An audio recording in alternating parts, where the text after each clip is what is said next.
Two, one. No music this time.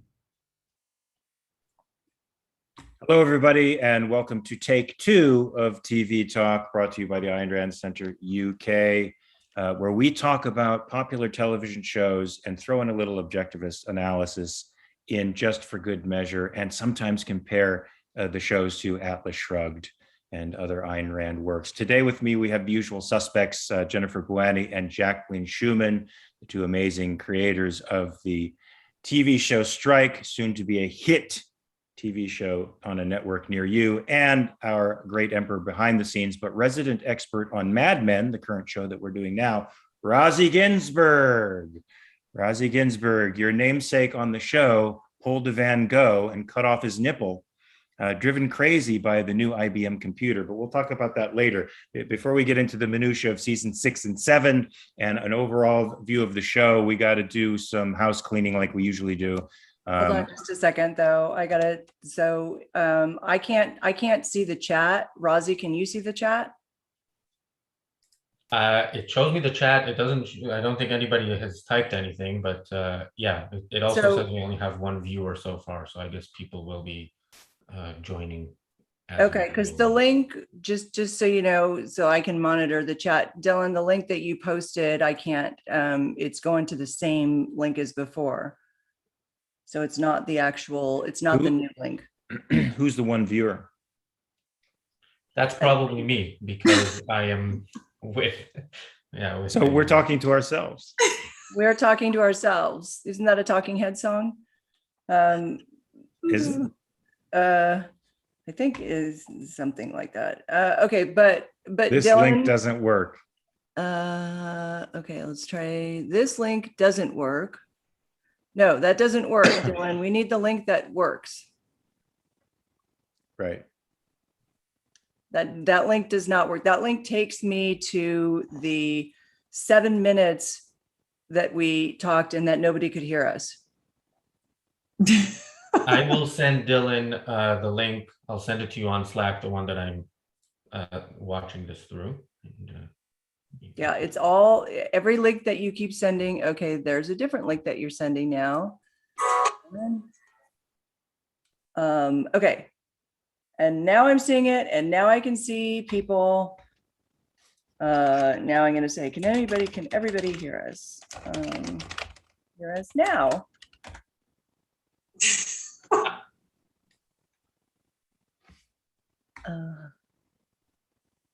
Okay, we're talking. Let us know in the chat if you guys can hear us. Sammy's bored again. Oh, by the way, Sammy's bored again did do. Okay, yay, people can hear us. Woohoo! Are we on now? We are on now. Thank you, Sammy is bored again, because you contributed £2 already. So thank you. And Mark, you're on. By the way, this is what they refer to as the magic of live TV, right? People who watch this later might not get to enjoy.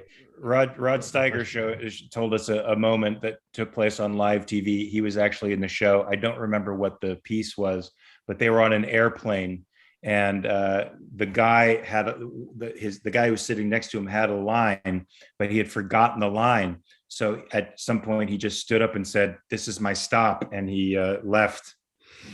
They were on an airplane. That was funny. It was funnier when Rod Steiger told it. But guys, here we are for the third time introducing TV Talk, brought to you by the Ayn Rand Center UK, where we talk about good TV from an objectivist perspective. And sometimes we throw in a little analysis and comparison with Atlas Shrugged and other works of Ayn Rand. And today we have the usual suspects with us, Jennifer Bouani and Jacqueline Schumann, the two amazing and awesomely beautiful creators of The Strike, which we hope will be on a network, TV network near you. And we have the Lord Emperor behind the scenes and the resident expert on Mad Men, which is a show we are reviewing now, season 6 and 7, and sort of an overview of the whole show, Rosie Ginsburg. Where's the applause, folks? Yay! Hey. So before we get into the insanity that turned out to be seasons 6 and 7, I think we have the usual housekeeping, right? We have polls or something that we have to get to the bottom of. Yeah, so we're going to do polls a little bit different this time because I don't think the link was posted last week. So I sent out a new poll. If we can post the link now to last week's poll, then if you will take it during the show, we'll read out the results at the end.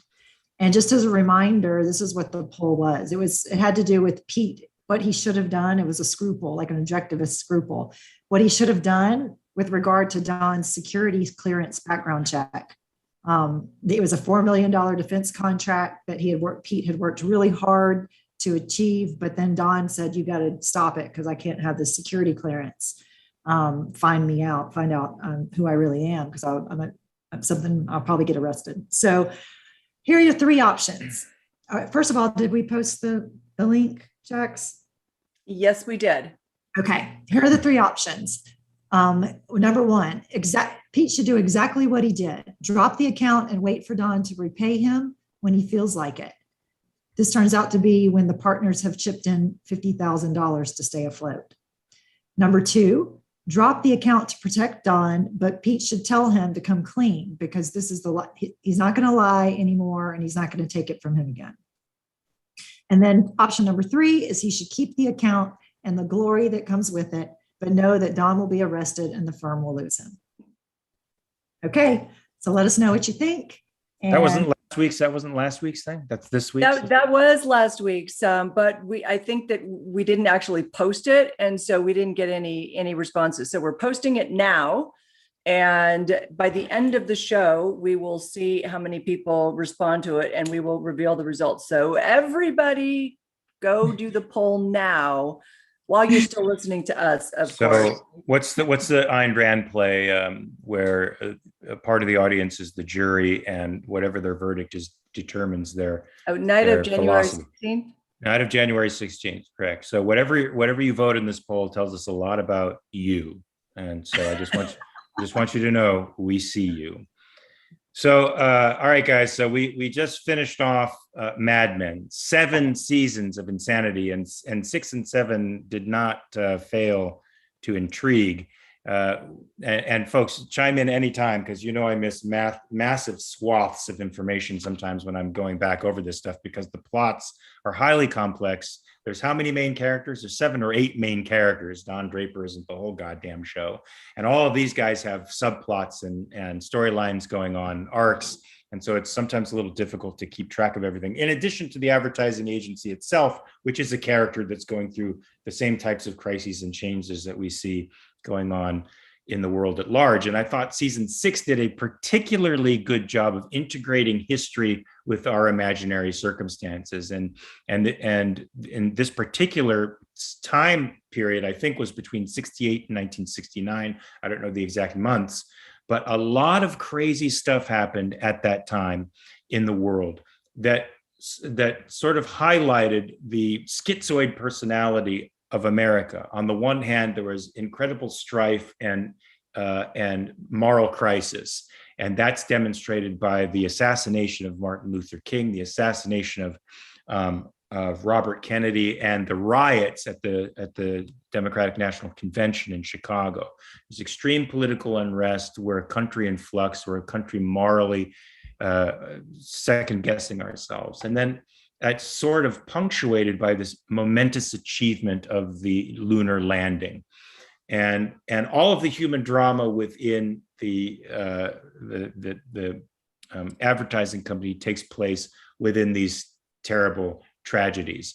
And so we could talk a little bit about that, folks. Tell us what happens in season 6. Where's Don Draper? Where's Don Draper at the beginning of season 6? Hasn't he been excommunicated?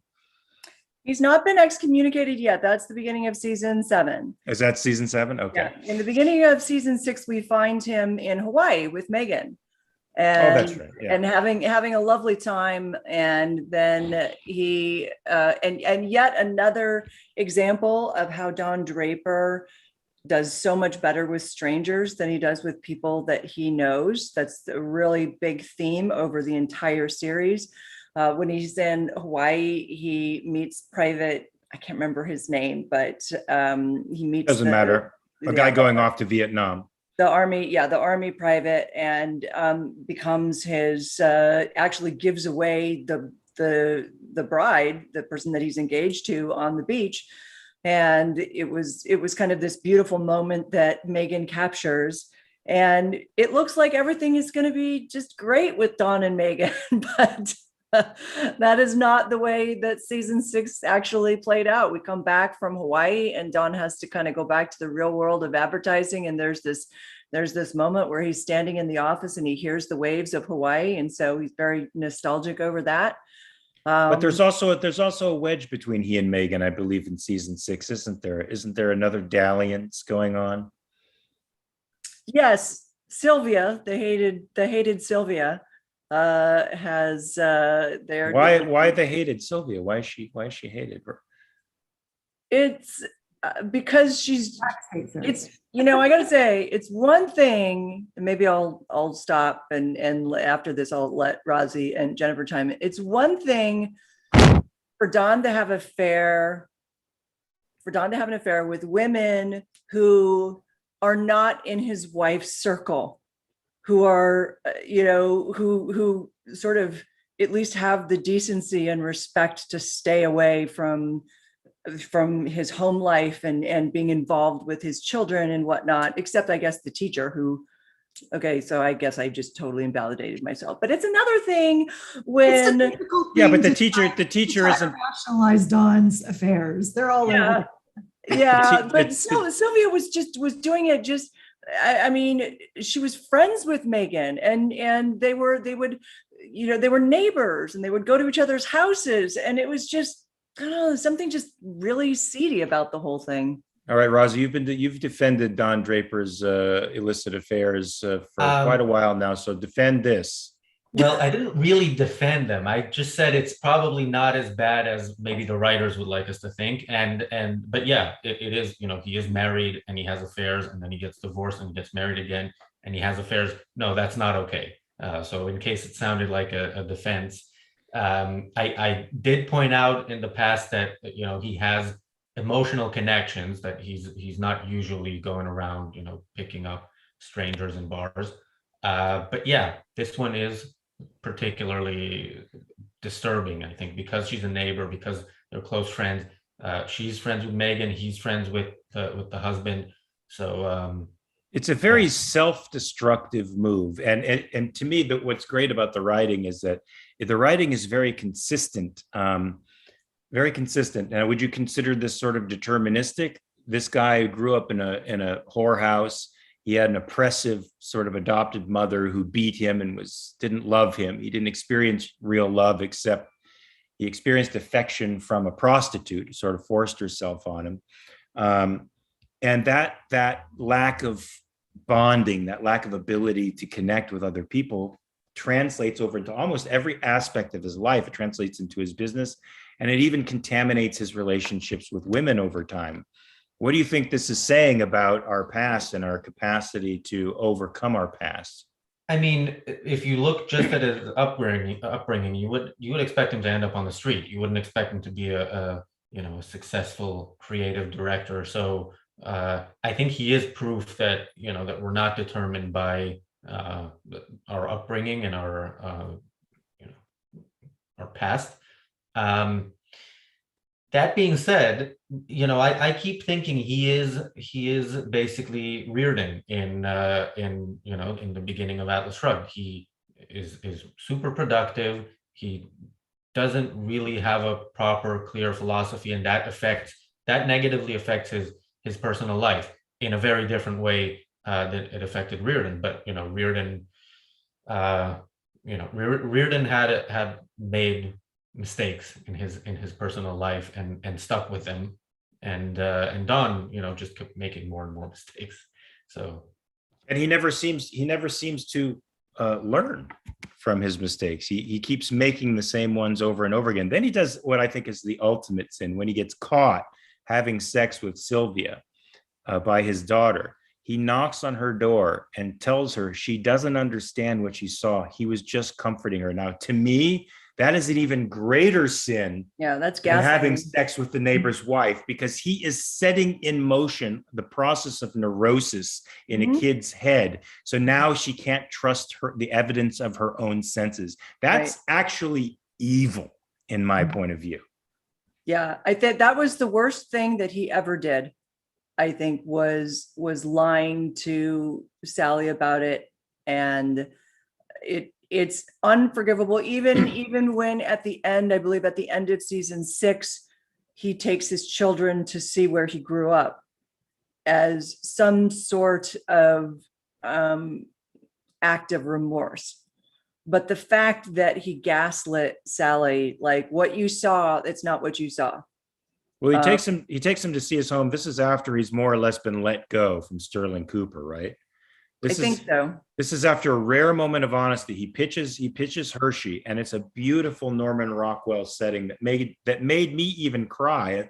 And then he proceeds to inexplicably crap on that by talking about his own life experiences. Anybody have any clue as to, is this just simple self-destruction, or is this the truth that he's been running from for so long, bubbling up almost involuntarily, because the truth will always chase you, always find you?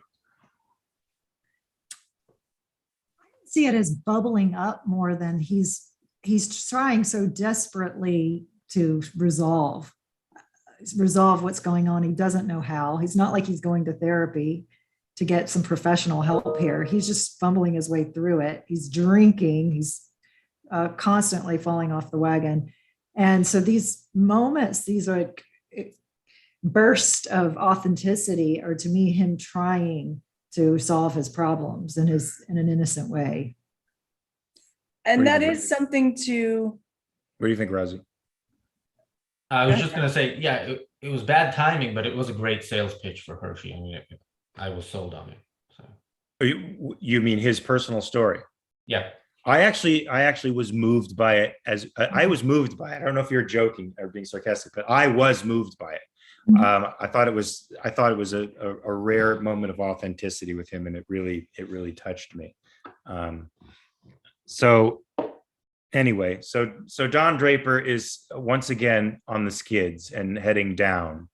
What about the other characters? What's going on with the other characters from season 6? Ginsburg is going out of his mind, right? The introduction of the IBM computer has done something to set off his psychosis, his latent psychosis, because he starts going off the deep end. That was one of those what the fuck moments that we talked about before. Yeah. Cut off his nipple. But what happened to him?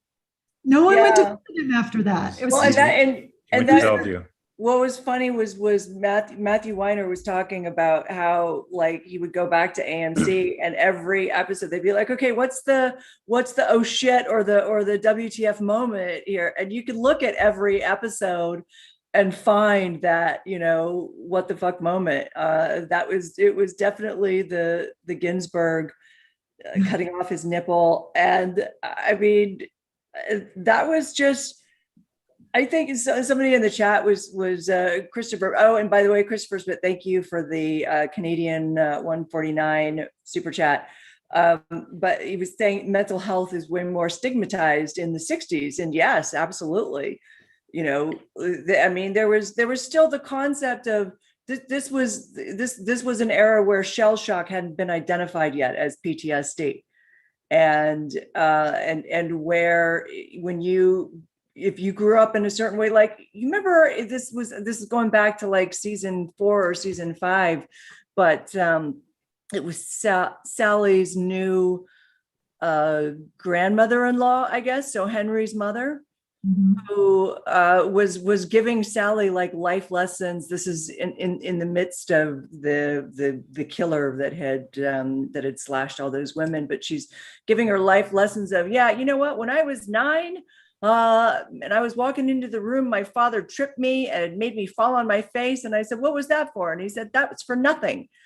And like, looking at that from a 2021 perspective, that's like full on abuse, absolute full on abuse. But they don't ever talk about it in those terms. And which, I think the show definitely portrays parent-child relationships in that day and age, fairly truthfully. They were much, much harsher than anyone would tolerate today. Do you guys notice the difference between the male characters and the female characters with respect to direction, focus, intent? It seems to me that the female characters are heroic, far more heroic. The male characters, they sort of stumble into things by accident. If it's a revelation, they stumble into it. If it's an epiphany, they stumble into it. If it's something good, if they stumble into success in their job, it's also because as a sort of luck. Their talent has sort of collided with opportunity. But the women in the story are always directed and purposeful and overcoming. I find them to be the true heroes of the story. What say you guys?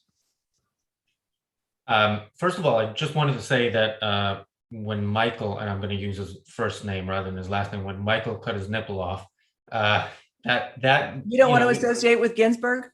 Yeah, he's not our best representative. But he was crazy all along. He was crazy and talented, but it didn't come out of the blue. So, and yeah, I mean, there are a few female characters that are definitely heroic. Obviously, I think Peggy is top of the list for of all the characters, and I love how Sally progresses, because Sally, for every great thing I have to say about Don, he is not a great father, and her mother is not a great mother, and she comes out well, even though she's still in her teens. Fear for her. You don't fear for Sally's future? We don't see where it goes, but two absentee parents. I mean, the mother's not really there either, not emotionally. And Dawn's not there physically and emotionally. And she's developing a sort of sophistication, but it's a cynical sophistication.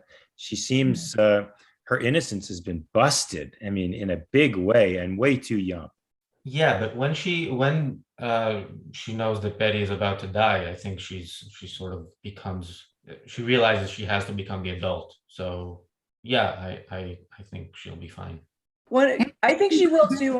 One of the things that I really liked about, I was watching an interview with Matthew Weiner, and one of the things that he said that he loved to do with the show was, and just with art in general, and this is something that, as writers, I think we can really appreciate, is that you can't have a character walk into a room and say who he is, right? You can't have Don Draper come in and say, I'm a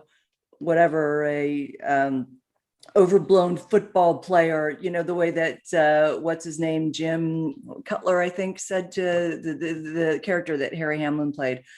And one of the things that he does that Matthew Weiner really liked to do was have other characters define the opposite characters.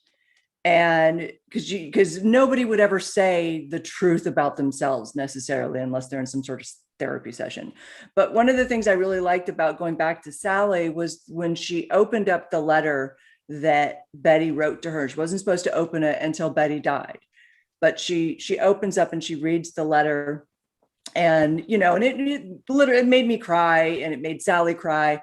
But in the letter, Betty kind of acknowledged that Sally didn't had a hard life, but she said, something like, not like you're a free spirit, but you march to your own beat. That's what she said. You march to your own beat. You're going to be okay. Mm-hmm. And that, to me, that was kind of like the artistic moment where if you ever wondered if Sally was going to be okay, that's your answer. Mm-hmm. They're basically telling you, the writers are telling you she's going to be okay. And I think she will be. She's the kind of person. I don't believe them. She's the kind of person who is going to find a really good female mentor, even though she didn't get a good mother and she didn't get a good father. She's going to find a good female mentor, I think. And I think that that's the decision that Betty makes to have Sally and the kids move in with her sister and husband is another indicator of that. Well, now, so we'll talk about Peggy and Joan. I think two of the other heroic characters. Peggy, the most obvious heroic character, but in season 6 now, she's bought an apartment building and she's living with. Is his name Abe? Is it Abe, the writer, the leftist writer, the communist? Wrong place, wrong guy. Wrong place, wrong guy, for sure. But he loves her, and so you can see that.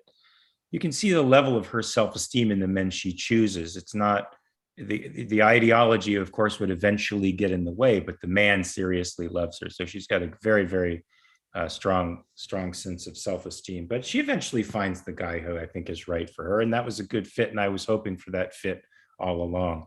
What do you guys tell me? What you guys think of Peggy's arc? I mean, she arguably came the furthest, right?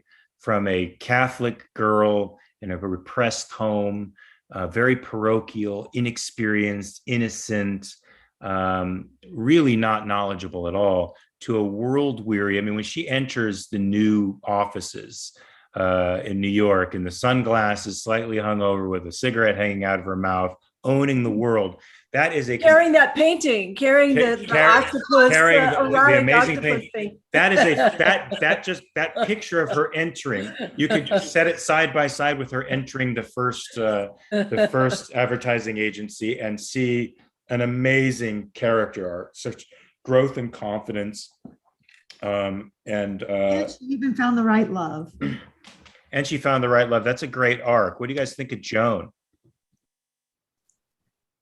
Joan is she's a powerhouse.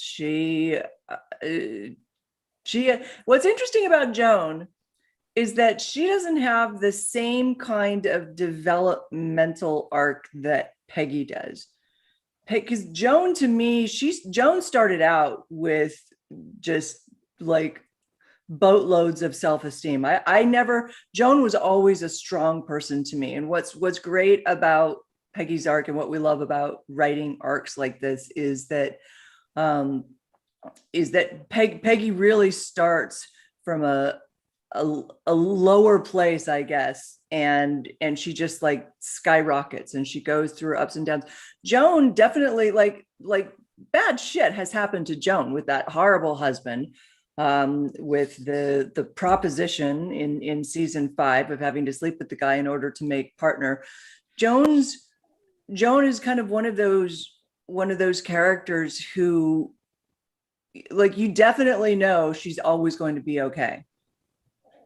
But her weapon was being a brick house, and she knew how to use it, and she used it to her advantage, and she ended up, taking care of her and her son. But I think what's transformational about her was, in the end, she didn't use it. She used her mind. She's like, I'm going to go off. I'm going to start my own business. I'm going to be in production. I'm going to ask Peggy to come along and be my partner. Had nothing to do with using her body or her looks. And I thought that was a big transition for her. And I loved her for that. And she, her boyfriend, who she loved, couldn't take it. But she stayed true to what she knew made her happy and that she needed to do. Yeah, I'm not a huge fan of Joan. I think she has her moments, and that moment at the end was definitely one of those moments where. Wait. Why are you not a huge fan of Joan?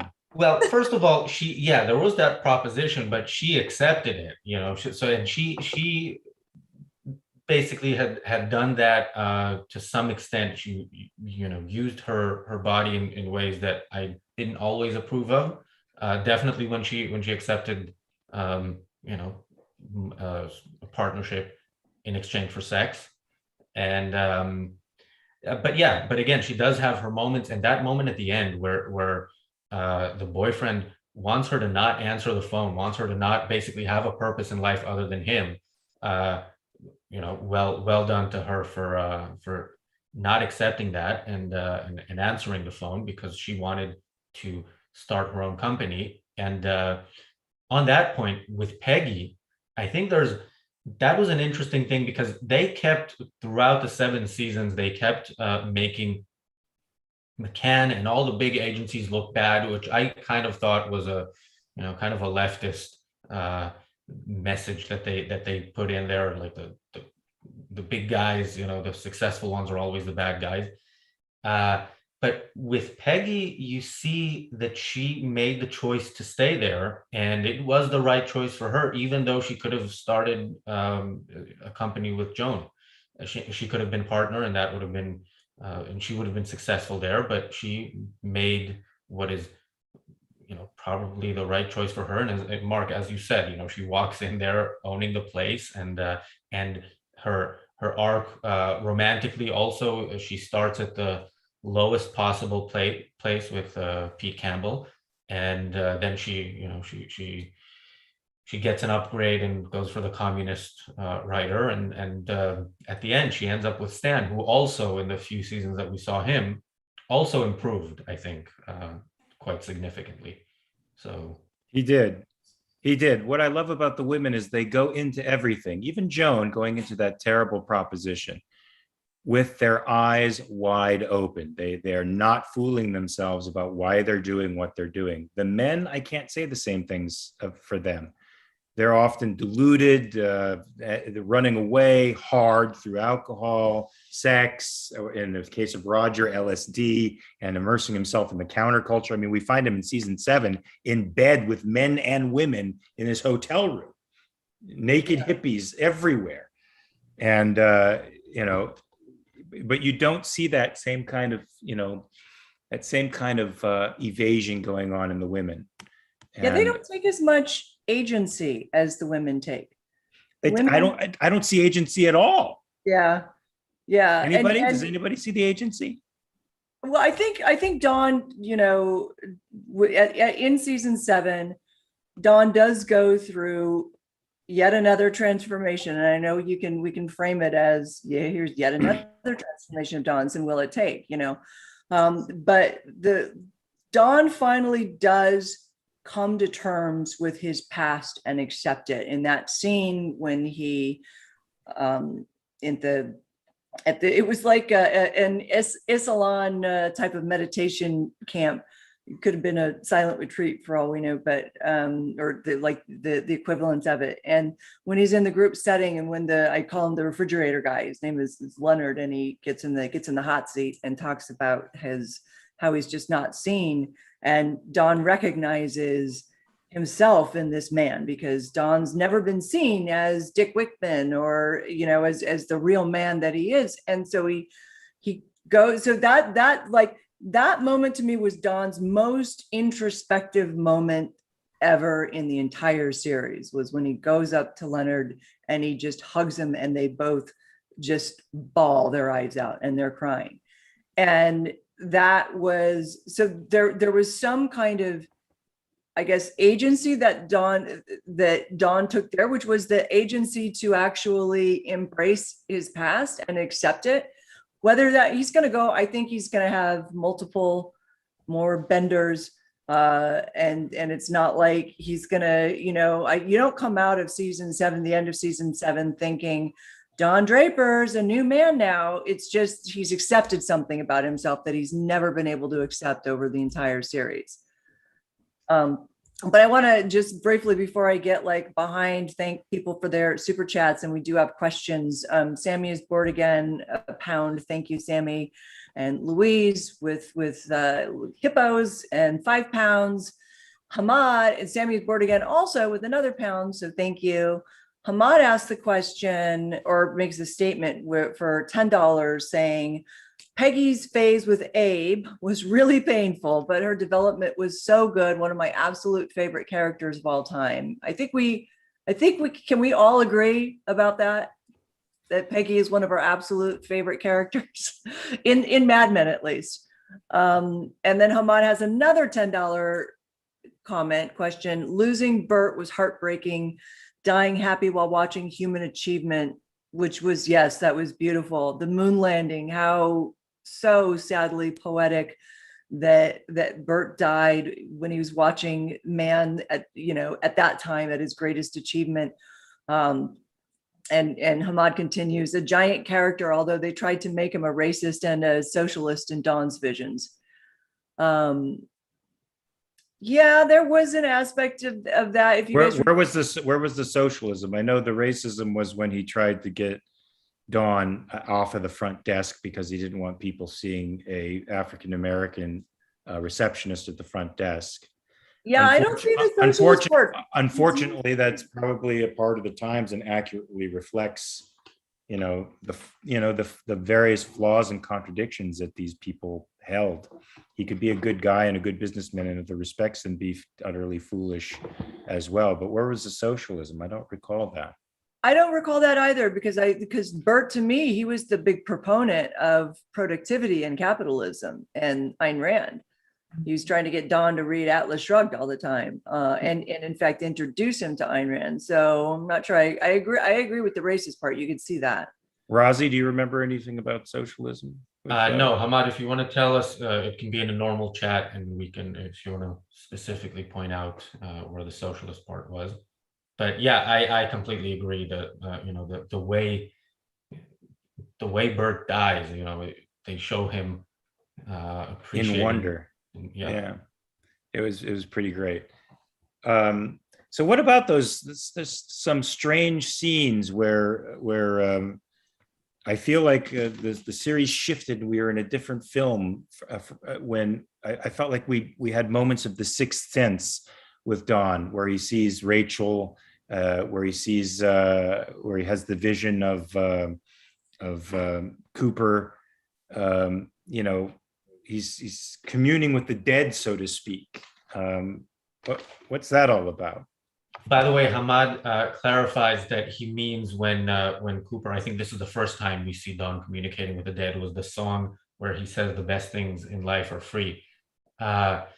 I'm trying to remember what specifically he was referring to. I didn't strike me at the time as socialist. There are great things in life that don't cost money. But I think what you see through the whole series are acquisitive people, right? People trying to acquire more and more wealth. This is not anti-objectivist, by the way, to acknowledge that there's more than material wealth that makes a man, because you see these people grasping all the time, never being satisfied with what they have in the moment, and sort of taking for granted the things that are right there in their life that they don't necessarily have to strain for at all. The wife, the kids, the family, the stuff that's around them, that quote unquote, the trees, the sunshine, stuff you don't pay for, appreciating the things in life that are there. There's nothing anti-objectivist about that, or nothing pro-socialist about it either. In my view, it's just an acknowledgement of the multidimensional nature of human life and happiness. And what you see are people throughout the whole series going for one thing, thinking that it makes them happy. Don Draper, being the consummate professional in some ways, but completely unconscious, unintegrated, and unsatisfied in every way because he doesn't know how to make himself happy. And he doesn't realize that it's not just the silver Cadillac, or in Pete Campbell's case, the Learjet. Well, I think Pete is simple enough to be happy with the Learjet. There was a beautiful moment where I think that theme was captured in an image. And it was when Peggy was working on the burger chef or something, and they were trying to come up with what it should be. And I think Don was supposed to work with her, and he blew her off. He was an asshole. And then he came back around, and they finally worked on it. And then I think the tagline was something like "Family is the people that you're at the table with," was what they finally came in with.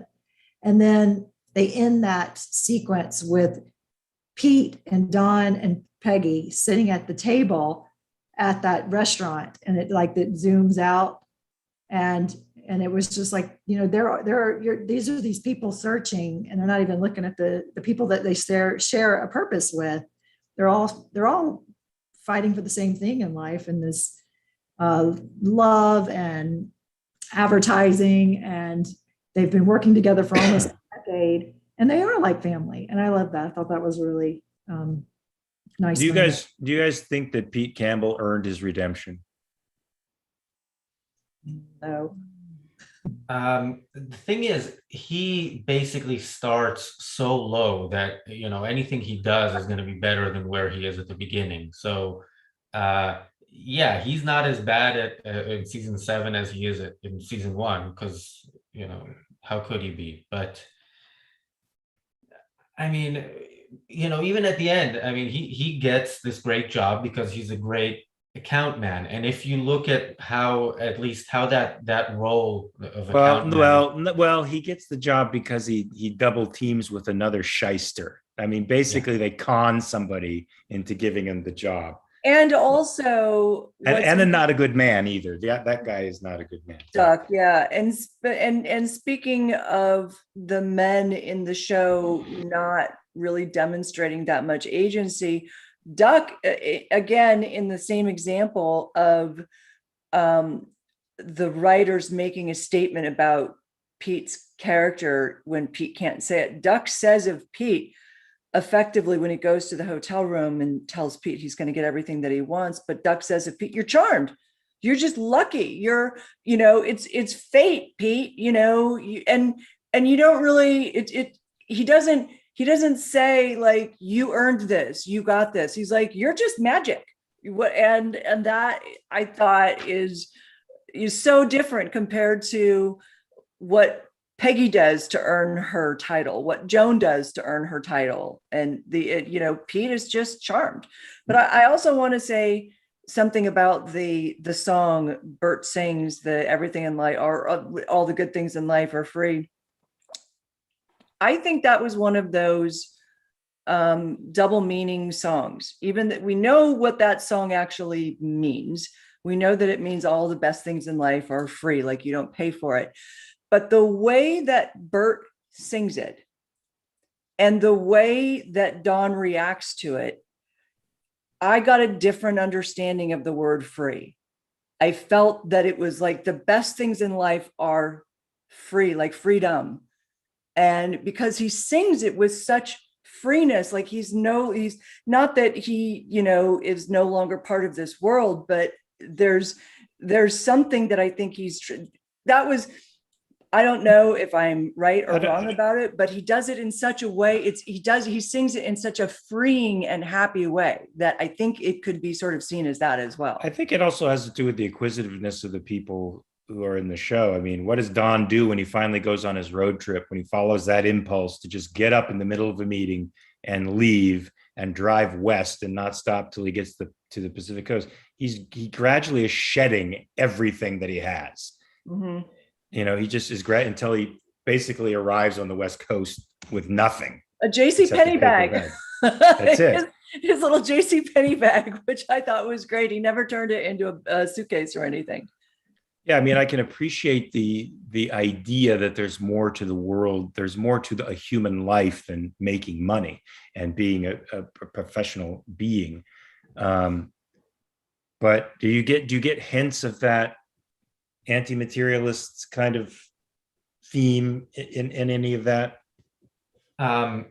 Yes, I think, but if that again, that's one of the places where I think maybe they intended something and it came out a different way. Because Dawn is in search of a meaning that isn't material or isn't professional, but the show ends with him coming up with what is supposedly the greatest TV ad of all time, although I would challenge that. But he comes back to his central purpose. I was there when that ad happened for the first time. I remember hearing that. I was 11 years old, and it was great.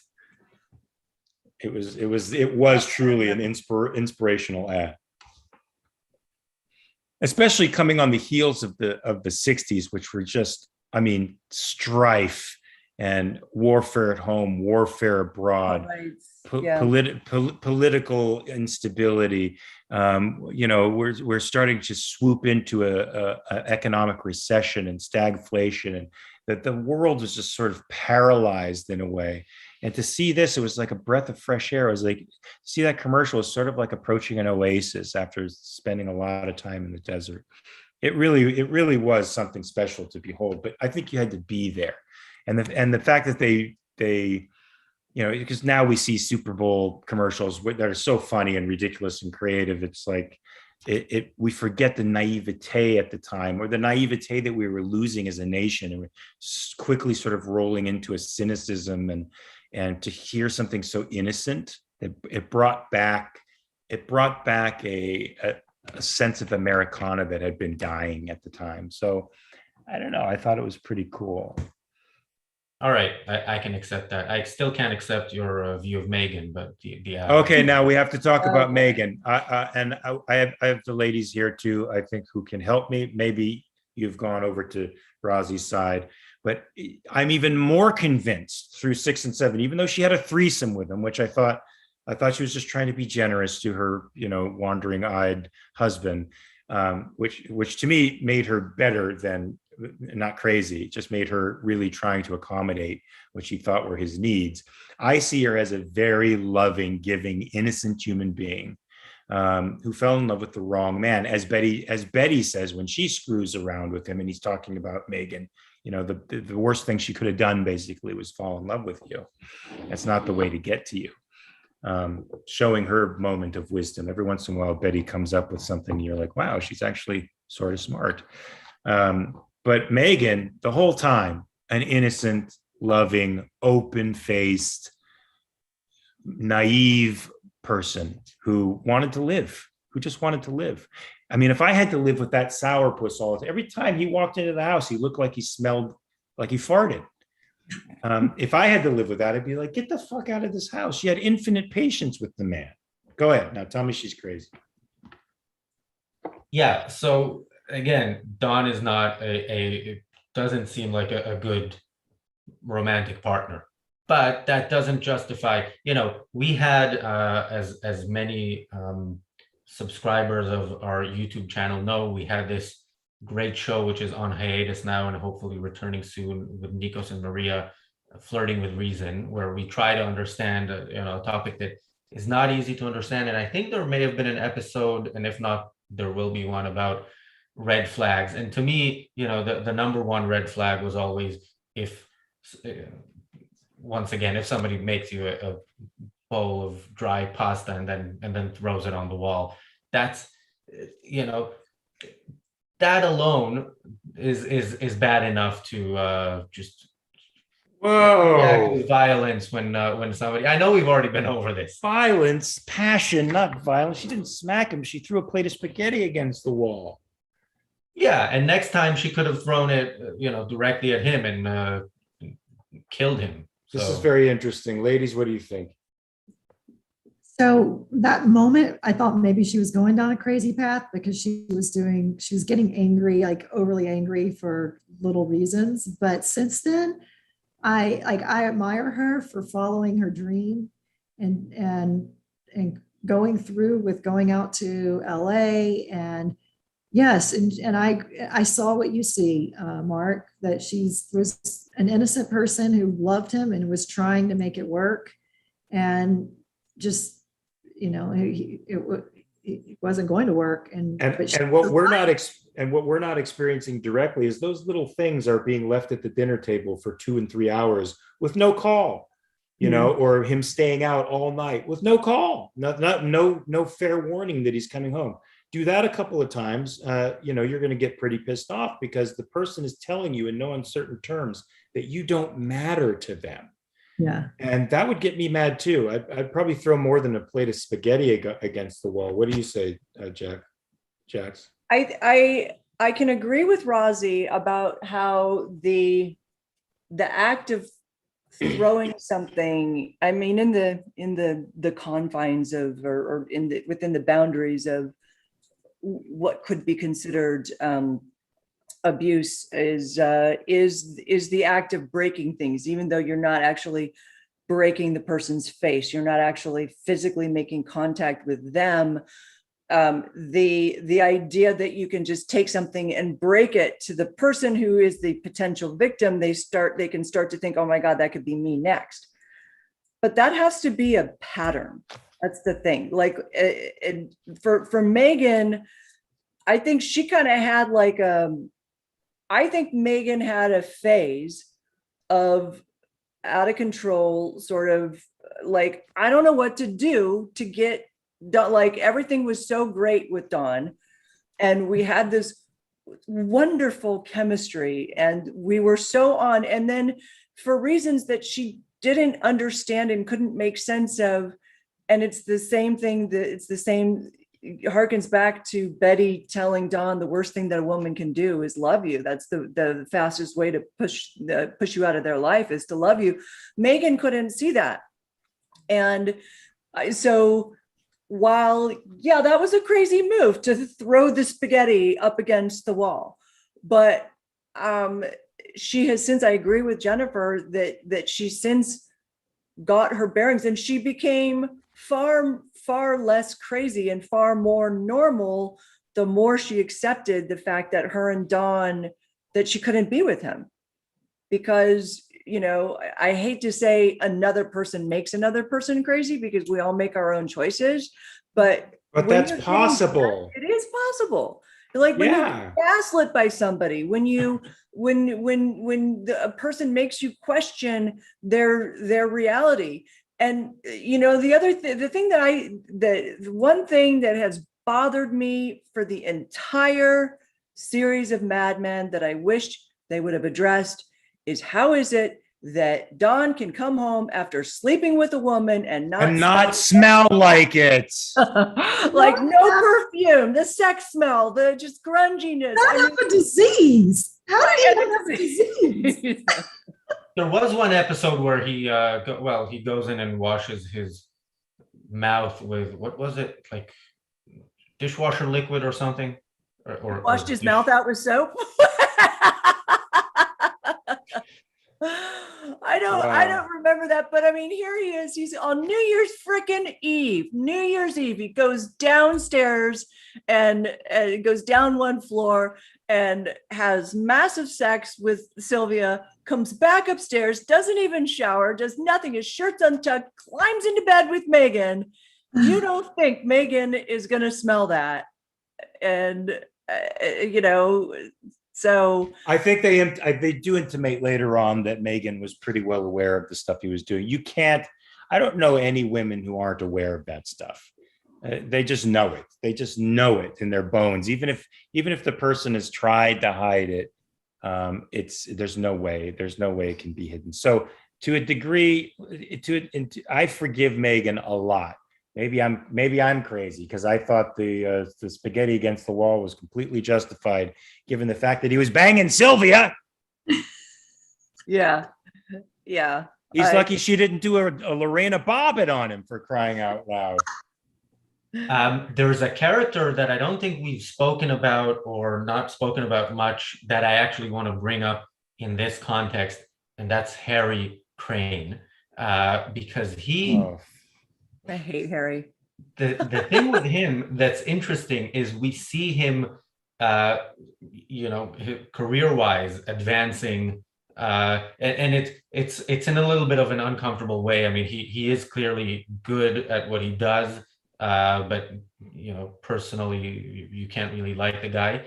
But in season 1, he was very loyal to his wife. In the romantic part of his life, he was very loyal. He then ended up sleeping with Pete's secretary on election night when they were drunk, and felt really bad about it. And the other men are cheating all the time and not feeling bad about it. And as his career progressed, he seemed to deteriorate, on a personal level, into a Harvey Weinstein. I mean, he even tried to make a play for Megan. Yeah, as if it was normal. Yeah, I have a hotel upstairs. And he's actually going up there seriously. I mean, I look at Mad Men and I see, people writing very well about a community of actors. I mean, this is what it's like inside, behind the curtain, in the back rooms, in the acting classes. You have people who are immensely talented, but fragmented in lots of ways, highly narcissistic and unconscious, but they can also produce some of the most heartrending, amazing stuff. I'm sometimes amazed, knowing some writers, that they've written the material that they write. I read it and I say, how did that come out of you? Because you have zero capacity for the very things you're writing about. I'd never guessed that you would know the human condition the way you do. And yet a Don Draper can come up with the most astute observations about humanity and then put that to work while being a malignant, narcissistic CUNT, right? I mean, for real. Just utterly oblivious of anybody else. But So- that's very representative of not just people in the acting community and the artistic community. I work with half those people, you know, or I have worked with half those people. You see this all the time where there is a real, and what it is a lack of integration, right? Between it's a compartmentalization of they're really good professionally or in one aspect, and yet in another they're just completely clueless.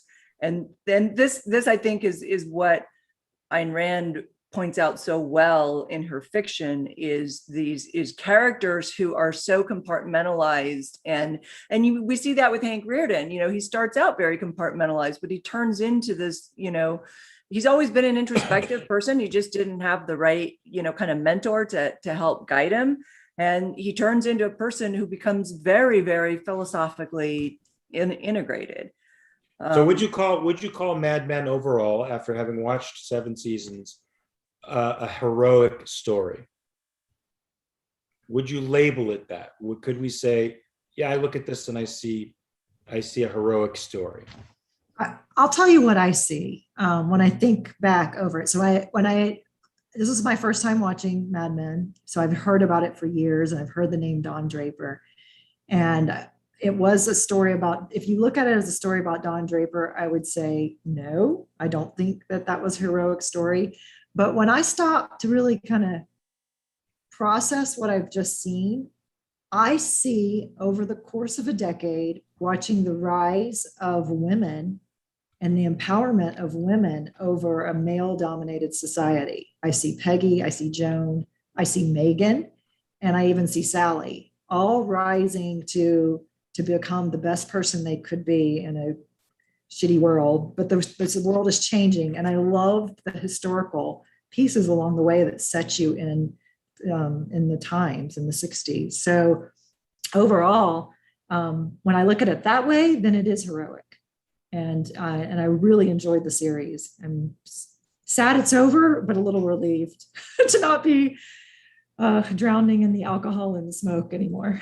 Yeah, for sure. Jax, what do you think? Heroic or naturalistic, or some combination of the two? I think when you look at it in the way that Jennifer frames it, I agree that for the women, it's heroic because they have beautiful arcs. They truly represent, to me, they're more like Randian heroes than the men are. And what you see in Don Draper, I think, is an amazing potential to be a full hero. But even at the end, when he does, like, you know, it's implied that he makes the Coke commercial, and the implication in that too is that he goes back to advertising. So, and he accepts this sort of dichotomy of advertising where the crux of a good commercial is to play on people's emotions, is to really, but the reason why really good commercials like that work is because they get to some sort of truth. And I liked that. I liked that they didn't turn advertising into the evil empire, that they recognize that, you know, there is a beauty to this. And like, if they were trying to say that corporations fail, and the whole thing with McCann, you know, being a big corporation, I didn't see it necessarily that way. But like, if they were trying to say that big corporations or corporations in general, or capitalism is bad, that message was lost on me. I didn't get that. I see Don as like, he could have been a Hank Rearden, you know, he could have been, and we're not sure like where he's going to end up. What we do know is that he's accepted something of his life. He's accepted a part of his identity that he's never been able to accept before. and that is the crux, like we talked about, like the you know, is this show about like your fate, like the way that Don grew up? Was he bound to grow up the way that he did? Well, he wasn't. And the way that he changes is by accepting how he grew up. That was the thing. He could never accept how he grew up. And once he does that, I see there's hope for Don, but that doesn't bring him to full level hero status. Hero status to me, I say probably out of all the characters, Peggy is the biggest hero out of the entire show. And then comes Joan, and then comes Sally. And, you know, I don't know. I see Megan as a big hero. I see her as a good person who was in a bad situation and learned and grew from it and grew up a bit herself. So that's my take on it. What say you, Rosie? Yeah, I definitely agree that Peggy is the big hero. I think I would put Don in the second place there, and I think he is Hank Rearden, and we see that at the end because, you know, he's Hank Rearden without the explicit philosophy, and we see him, you know, searching for meaning elsewhere, but ultimately he comes back not just to his productive purpose in life, but he goes back to McCann, which he left because he was sitting in that meeting and saw that, you know, there's dozens of creative directors, and he would get lost in all that. And he realizes, or I guess we're supposed to think that he realizes at the end that, you know, he's Don Draper. So he can be one of many creative directors, but he will be the best one and come up with the best ad, as he did. Well, that's very inspiring. You just gave me a new point of view on Don Draper's epiphany at the end. All right, so I think we can consider Mad Men a piece of heroic television. Definitely worth the watch. So complex, so great, so honest in its rendition of characters, so honest in its rendition of history and the conflicts and crises that we were going through at the time.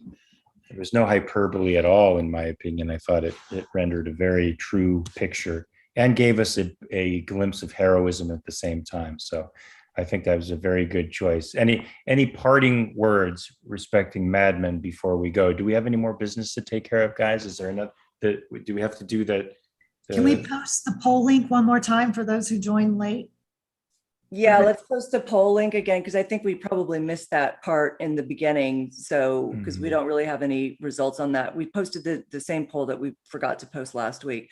While we're doing that, I will shout out some super chats from Christopher Smith for Canadian 279. Thank you.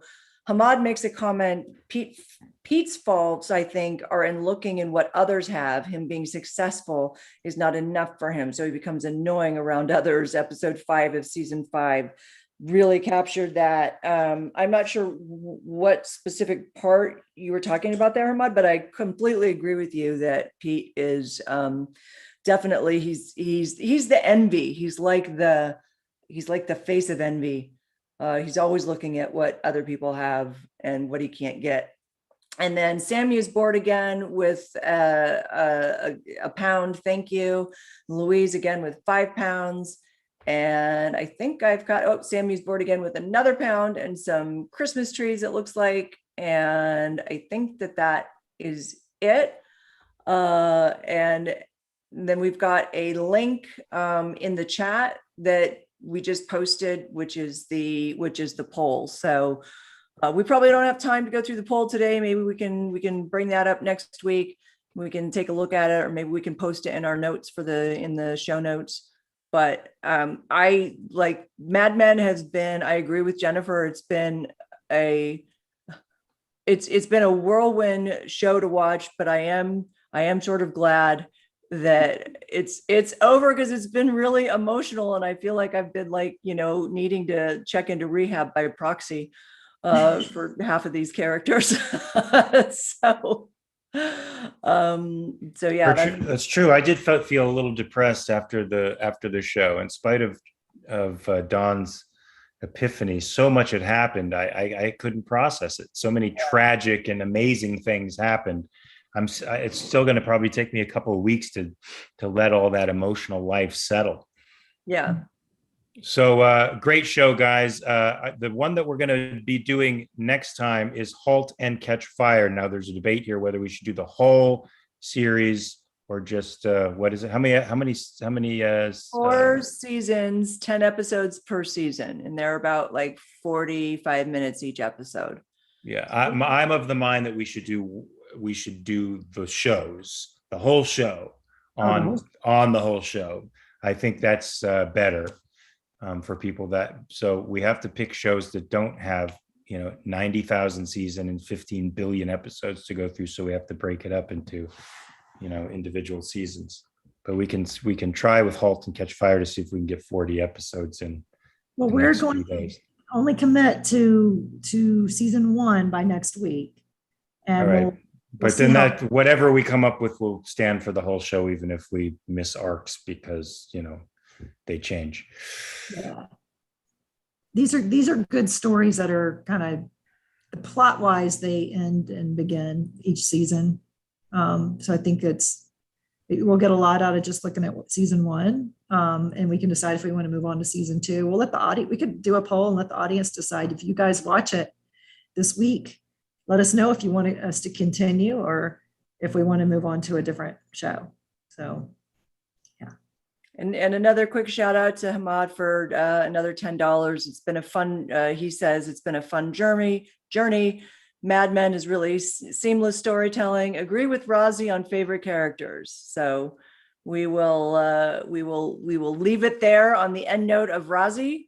And then I think we're going to jump over to Clubhouse. Yeah. The Lord Emperor is right as usual. Guys, you've been watching TV Talk brought to you by Ayn Rand Center UK. We're going to Clubhouse right now to continue. Wait, Mark, you need to, your show is premiering, isn't it, on Sunday? You should tell everybody. American Rust on Showtime. Check it out. Be there, be square. For now, go to Clubhouse and we'll talk some more shit about Mad Men. Until then, bye. Bye.